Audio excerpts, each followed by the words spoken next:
नमस्कार दर्शक बंधु आपण को आम चैनल को स्वागत। पवित्र पंडु पूर्णिमा बा मार्गशीर पूर्णिमार हार्दिक अभिनंदन और शुभेच्छा जणाई आज कार्यक्रमटी को आरंभ करिबा।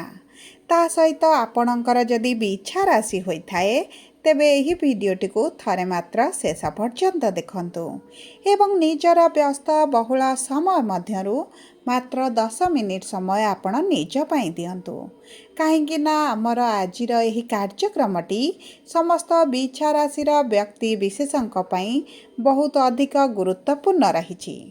कारण यही माणवसा गुरुवार दिन पूर्णिमा दिन गुरु करुछंती राशि परिवर्तन एवं गुरु आपणकर भाग्यर गृहरु अष्टम गृह को गोचर करबा पई जाउछंती एवं कुंडलीर षष्ठ अष्टम एवं द्वादश गृह को शुभ बोली मना जाएनी।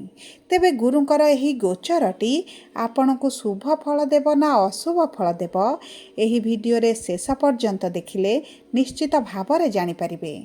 एवं ता सहित यही पूर्णिमा परे 4टी प्रमुख ग्रह मध्य करिवे राशि परिवर्तन। 6 डिसेम्बर बुध करिवे, 7 डिसेम्बर मंगल, 16 डिसेम्बर सूर्य एवं 20 डिसेम्बर शुक्र करिवे राशि परिवर्तन, जहा फल रे आपणक जीवन रे बड़ परिवर्तन हेबाकु जाउछि। किंतु एही परिवर्तन केउ क्षेत्र रे शुभ फल देबो एवं केउ क्षेत्र रे अशुभ फल देबो ताहा आपण एही वीडियो रे विस्तृत भाव रे जानि परिबे। ता सहित वीडियोर शेष भाग रे अशुभत्व को दूर करिबा पई शुभाशुभ फल को द्विगुणित करिबा पई किछिटा सहज प्रतिकार मध्य दिया जिवो। सेति पई आपण आम सह वीडियोर शेष पर्यंत जोड़ी होई रुहंतु। एबे आसंतु कार्यक्रमटी को आगो को बढ़ाइबा। किंतु वीडियोटी आरंभ करिबा पूर्वरु जदि आपणकर भी इच्छा राशि होइथाए एवं आपण भी ईश्वर को आंतरिक भक्ति एवं विश्वास करंती तेबे वीडियोटी को लाइक करंतु। कमेंट बॉक्स रे जय जगन्नाथ जय माँ लक्ष्मी अवश्य लिखि दियंतु। ता सहित आम सह जोगाजोग करिबा पई वीडियोर मध्य भाग रे एक व्हाट्सएप नंबर टी दिया जाइछि। जो नंबर साहाय्य आपण आम सह जोगाजोग करी निजर नूतन कुंडली प्रस्तुत करि परिबे, कुंडली विश्लेषण कराई परिबे किंबा आपणकर चाकरी विवाह व्यवसाय प्रेम संपर्क शिक्षा स्वास्थ्य को नहीं किछि समस्या रहिछि ताहार सहजरे एवं स्वल्प मूल्य रे समाधान करि परिबे। सेति पई आपण आम सह वीडियोर शेष पर्यंत जोड़ी होई रुहंतु एवं व्हाट्सएप नंबर माध्यम रे आम सह जोगाजोग करंतु। एबे आसंतु कार्यक्रमटी को आगो को बढ़ाइबा एवं यही अपूर्व संयोग माणवसा गुरुवार एवं पूर्णिमा दिन गुरुंकर परिवर्तन आपण को किभଳି फल प्रदान करिवो एही वीडियो रे विस्तृत भाव रे जानिबा। देखंतु गुरु आपणक भाग्यर गृह रे रही जो भले परिस्थिति रे आपण थिले वर्तमान गुरु आपणकर अष्टम गृह को आसी आपणक परिस्थिति रे आपणक आर्थिक समस्या रे निश्चित भाव रे किछिटा परिवर्तन आनिबे। देखंतु आपणकर जो पूर्वरु अर्थर को नहीं समस्या चलीथिला आपणकर ऋण बढ़ी जाइछि, परिवार रे खुशीर वातावरण नाही, शिक्षा क्षेत्र रे समस्या आपणकर अजथा खर्च गुड़ाई हेउची, आपणकर चाकरी रे समस्या संतान प्राप्ति को नहीं जो समस्या रही से सब समस्या गुड़िक आपणकर धीरे धीरे दूर हेबा पई जाउछि। देखंतु गुरु आपणकर अष्टम गृह को आसी पंचम दृष्टि आपणकर द्वादश गृह को देबे, सप्तम दृष्टि आपणकर अर्थर गृह को जेबे जो कारणरू आपणक आर्थिक क्षेत्र रे उन्नति परिलक्षित हेबो। सर्वप्रथमे जानिबा आपणक कर्म क्षेत्र किभଳି रहइबो। देखंतु कर्मर गृह रे केतु विराजमान करिसंती एवं कर्मर गृहर स्वामी हेउचंती सूर्य जे 16 डिसेम्बर पर्यंत आपणकर प्रथम गृह रे रहिबे। तेणु करी जदि आपण चाकरी पई इंटरव्यू एंट्रांस किंबा आपण कोनोसी एग्जाम देउछंती सरकारी चाकरी हेउ किंबा प्राइवेट चाकरी हेउ आपणकर चाकरी होई जिवार बहुत अधिक संभावनाटी रहिछि। ता सहित आपण जदि चाकरी करूछंती आपणकर प्रमोशन हेउनी, ट्रांसफर हेउनी, आपणकर दरमा रे वृद्धि हेउनी, आपण गोटे जगह रे फसी गला बळी अनुभव करूछंती सेही क्षेत्र रे मध्ये आपण बाहर को आसी परिबे। आपणकर जदि चाकरी को परिवर्तन करिबा पई चाहुछंती, नूतन चाकरी जॉइन करिबा पई चाहुछंती तेबे मध्ये आपण को बहुत गुडे सुजोग आसीबो। ता सहित गुरु अष्टम गृह रे रहिले आपण सब कार्य रे गभीर भाव रे बुझिबा जानिबा पई चेष्टा करिवे एवं एहा आपणक भविष्यत रे आपण को बहुत अधिक सहाय्य करिवो। କରିବ। ଆପଣ ଯଦି ଉଚ୍ଚଶିକ୍ଷା କରିବା ପାଇଁ ଚାହୁଁଛନ୍ତି ତେବେ ମଧ୍ୟ ଆପଣଙ୍କୁ ବହୁତ ଭଲ ସୁଯୋଗ ମିଳିବ। ଏବଂ ଦେଖନ୍ତୁ ଯେଉଁମାନେ ବେପାର ବାଣିଜ୍ୟ କରୁଛନ୍ତି ସେମାନଙ୍କ ବେପାର ବାଣିଜ୍ୟରେ ପୂର୍ବରୁ ଯେଉଁ ମାନ୍ଦା ପରିସ୍ଥିତିଟି ଚାଲିଥିଲା ଏବେ ସେହି ସବୁ କ୍ଷେତ୍ରରେ ଧୀରେ ପରିବର୍ତ୍ତନ ଆସିବ। ଦେଖନ୍ତୁ ଆପଣଙ୍କର ଡେଲି ଇନକମ୍ର ଘର ହେଉଛି ସପ୍ତମ ଗୃହ ଏବଂ ସପ୍ତମ ଗୃହର ସ୍ୱାମୀ ହେଉଛନ୍ତି ଶୁକ୍ର, ଯିଏ ଆପଣଙ୍କର 20 ଡିସେମ୍ବର ପର୍ଯ୍ୟନ୍ତ ଆପଣଙ୍କ ରାଶିରେ ରହିବେ। ତେଣୁକରି ଆପଣଙ୍କ ଦୈନିକ ରୋଜଗାରରେ ମଧ୍ୟ ଆପଣ ବୃଦ୍ଧି ଦେଖିବେ। ଯଦି ଆପଣ ପାର୍ଟନରସିପ୍ରେ କିଛି କାର୍ଯ୍ୟ କରୁଛନ୍ତି ସେଥିରେ ଆପଣଙ୍କର ଲାଭ ହେଉନାହିଁ, ଆପଣଙ୍କୁ ଲସ୍ ହେଲା ଭଳି ଅନୁଭବ ହେଉଛି, ତେବେ ମଧ୍ୟ ସେଥିରୁ ଆପଣ ବାହାରକୁ ଆସିବେ। ଆପଣଙ୍କର ଲାଭ ବଢ଼ିବ, ଇନକମ୍ ବଢ଼ିଯିବ। ଆପଣଙ୍କୁ ଯଦି ଠକାମି ହେଲା ଭଳି ଲାଗୁଛି ସେଥିରୁ ମଧ୍ୟ ବାହାରକୁ ଆସିବେ। ତା ସହିତ ଯଦି ଆପଣଙ୍କ ପାର୍ଟନରସିପ୍ ବ୍ୟବସାୟକୁ ଛାଡ଼ି ନୂତନ ବ୍ୟବସାୟ କିଛି ଆପଣଙ୍କର ଆରମ୍ଭ କରିବା ପାଇଁ ଚାହୁଁଛନ୍ତି ତାହା ପାଇଁ ମଧ୍ୟ ଆପଣଙ୍କର ବହୁତ ଭଲ ସମୟ ରହିଛି।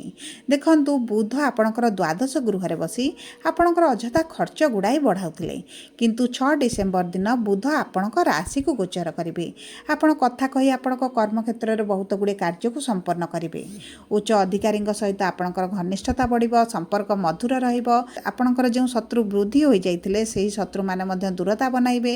ତେଣୁକରି ଆପଣଙ୍କର ବାଣୀରେ ଯେଉଁ ମଧୁରତା ଆସିବ ଏହା ଆପଣଙ୍କ ଜୀବନରେ ନିଶ୍ଚିତ ଭାବରେ କର୍ମକ୍ଷେତ୍ରରେ ଭଲ ପ୍ରଭାବ ପକାଇବ।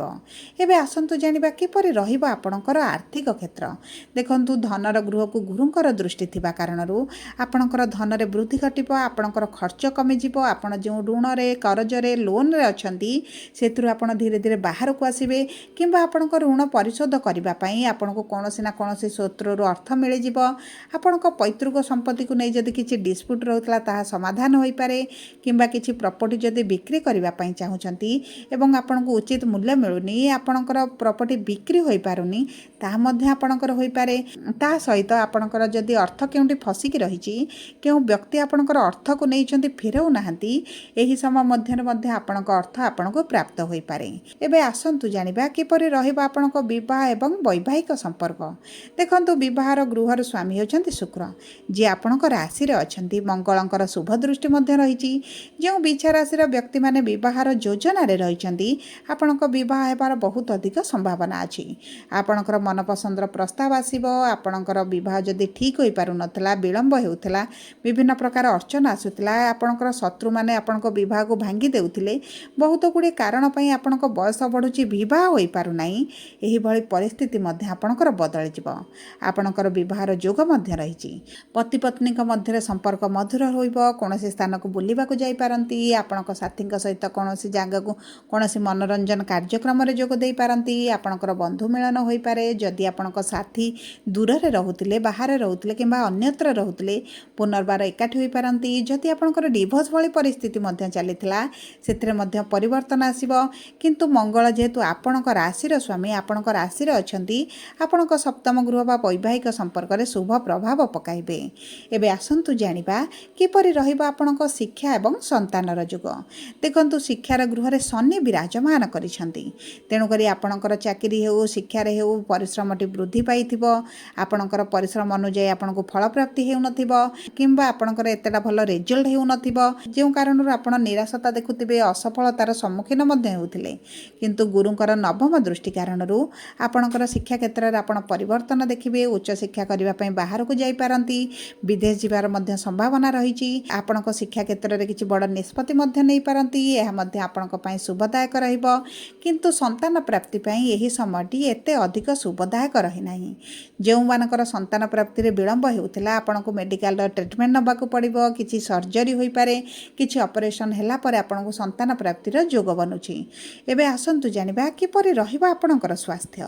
ଦେଖନ୍ତୁ ସ୍ୱାସ୍ଥ୍ୟ କୁଣ୍ଡଳୀର ପ୍ରଥମ ଗୃହରୁ ଜଣାପଡ଼େ ଏବଂ ଆପଣଙ୍କ ରାଶିର ସ୍ୱାମୀ ଯେତେବେଳେ ଆପଣଙ୍କ ରାଶିରେ ଅଛନ୍ତି, ଆପଣଙ୍କର ସୂର୍ଯ୍ୟ ମଧ୍ୟ ବିରାଜମାନ କରିଛନ୍ତି, ସୂର୍ଯ୍ୟ ମଙ୍ଗଳ ଏକତ୍ର ଅଛନ୍ତି, ଆପଣଙ୍କ ଚର୍ମଜନିତ ସମସ୍ୟା କିଛିଟା ଦେଖା ଦେଇପାରେ। ଆଲର୍ଜି ଇନଫେକ୍ସନ୍ ମଧ୍ୟ ହୋଇପାରେ। ଆପଣଙ୍କ ଖାଦ୍ୟପାନୀୟର ବିଶେଷ ଭାବରେ ଯତ୍ନ ନିଅନ୍ତୁ।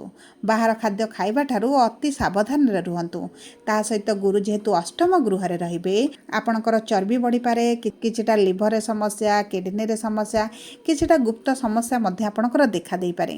ସେଥିପାଇଁ ଆପଣଙ୍କର ସ୍ୱାସ୍ଥ୍ୟର ବହୁତ ଅଧିକ ଯତ୍ନ ନିଅନ୍ତୁ। ସବୁ ପରେ ଅଶୁଭତ୍ୱକୁ ଦୂର କରିବା ପାଇଁ ଆପଣ ପ୍ରତିଦିନ ମଙ୍ଗଳଙ୍କର ବୀଜ ମନ୍ତ୍ର 108 ଥର ପାଠ କରନ୍ତୁ। ତା ସହିତ ଗୁରୁଙ୍କର ବୀଜ ମନ୍ତ୍ର କରନ୍ତୁ। ଗାଈ ମାତାଙ୍କୁ କିଛିଟା ଖାଦ୍ୟ ଖାଇବା ପାଇଁ ଦିଅନ୍ତୁ ଏବଂ ଚେଷ୍ଟା କରନ୍ତୁ ହନୁମାନ ଚାଳିଶା ପ୍ରତିଦିନ ପାଠ କରିବା ପାଇଁ। ଏହା ଆପଣଙ୍କର ଅଶୁଭତ୍ୱକୁ ଦୂର କରି ଶୁଭାଶୁଭ ଫଳକୁ ଦ୍ୱିଗୁଣିତ କରିବ।